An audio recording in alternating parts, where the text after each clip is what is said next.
Bears Nation, I'm bringing a real pivot tonight. A plan on the table inside Hollis Hall that changes the risk math at quarterback, reshapes red zone answers, and gives this offense a gear teams can't prepare for on a short week.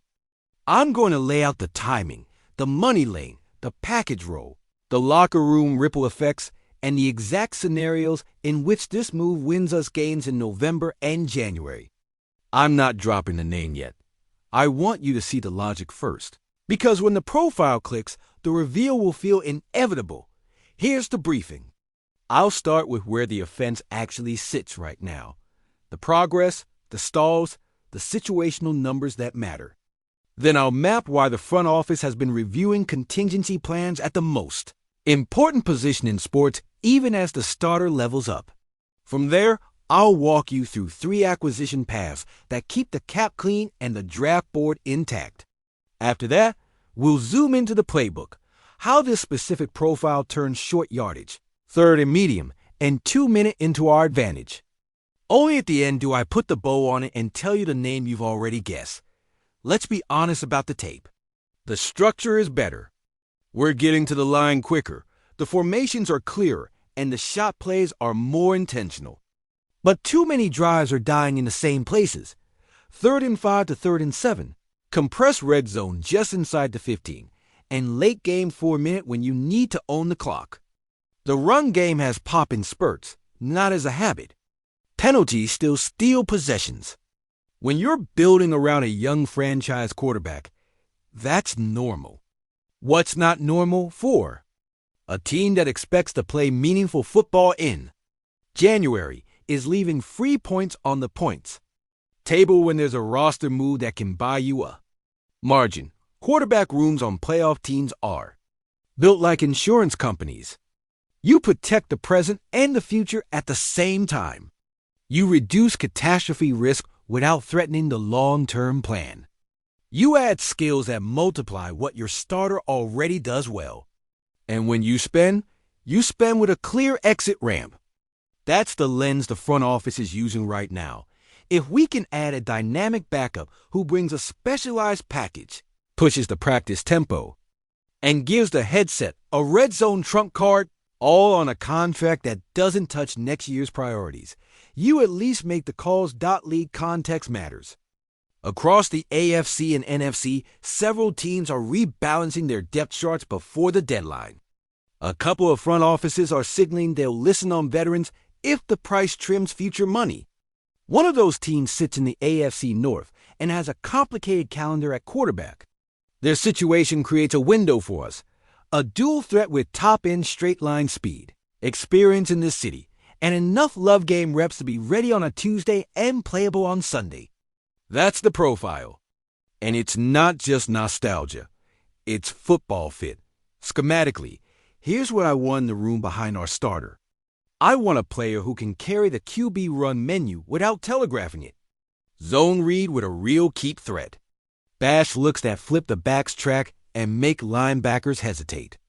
GT counter with the quarterback as the hammer, not the decoy.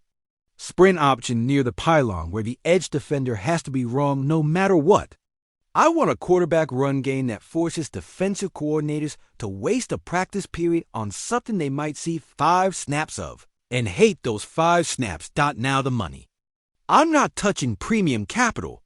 This is a mid to late round lane at most, or a structure built on non-guaranteed base with per-game actives and playoff incentives. You keep void year levers if you need them, but you don't mortgage breathing room.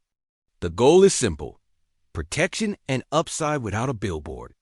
You keep the runway for your extensions, you respect the starter's development arc, and you add a veteran who fits the city's personality, blue-collar work, and big play legs. Before I name him, let's talk usage, because this is what wins games. In 3rd and short, you become unpredictable again. QB power out of 11 personnel. Shift to empty, motion the back across, and force light boxes. In the high red, you dust off rollout flood with a real corner flat conflict because the quarterback can outrace the end.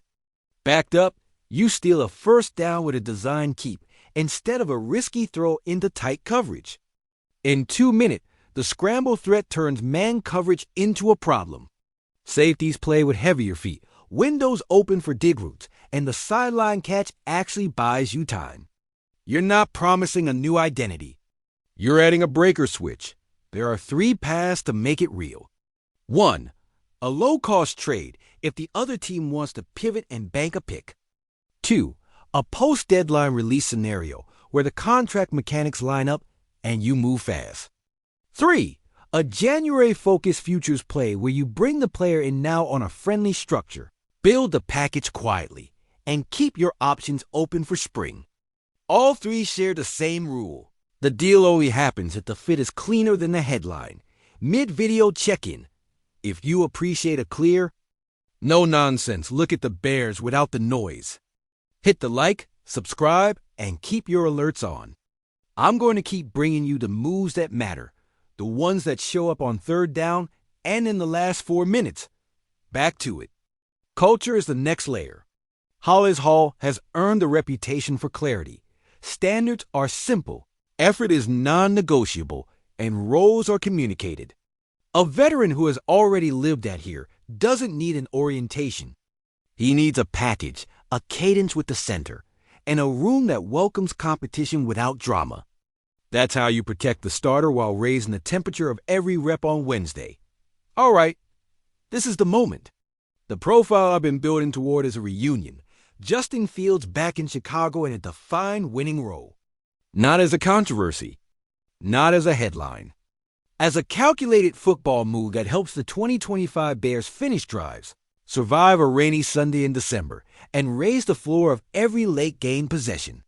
You can feel it, right? The city knows the speed. The locker room knows the guy. The headset knows exactly how 5 design carries and 2 constraint throws can tilt a game. Let's be crystal clear on the job description. Caleb Williams is the franchise and the quarterback of the Chicago Bears. That doesn't change. What changes is the way defensive coordinators sleep the night before they play us. With Fields as QB2 who also owns a 10-play sub-package, you force every opponent to prepare for 2 completely different stressors. When the starting plan is rolling, you don't touch it. When the game slows in the red area or short yardage, you deploy the package. When weather or matchup tilts the field, you own the run game without becoming predictable. This is 2025 NFL football. Edges and margins dot mechanically. The deal stays disciplined. If it's a trade, you're talking a conditional late pick that only escalates if snap counts or wins follow. If it's a signing, you keep the guarantees minimal and the incentives team-centric. Per game active, playoff wins, snap-based escalators that reward contribution, not headlines. That protects the cap, honors the starter, and keeps the locker room truthful. You earn Sunday. On the whiteboard, here's how the package looks. 12 personnel pistol with tight splits, orbit motion from the slot, defensive eyes bounce, inside zone wrap with the quarterback keeping behind a pulling guard. Short yardage, heavy right, unbalanced look, quick shift to even, QB power with the back is lead. If the edge pinches, flash pop pass to the backside tight end. High red, sprint out left with a sail concept. If the corner flips his hips, tuck and score. 2-minute, middle field open. You live in Dagger with scramble drill rules. 2-minute, middle field closed. You force the hook curl to decide between the crosser and the quarterback. Either way, someone is late. There are also practice effects people forget. Defenders hate chasing a live-leg quarterback all week, but they get better because of it. Spy rules sharpen. Contain rules become habits. Your own third level learns to plaster longer, which shows up against the schedule later, not just in practice.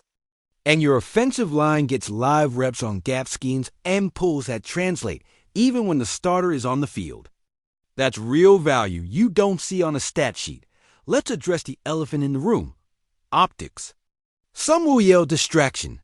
It's only a distraction if you're sloppy. Define the depth chart publicly, define the package privately, and hold the standard. The message is simple.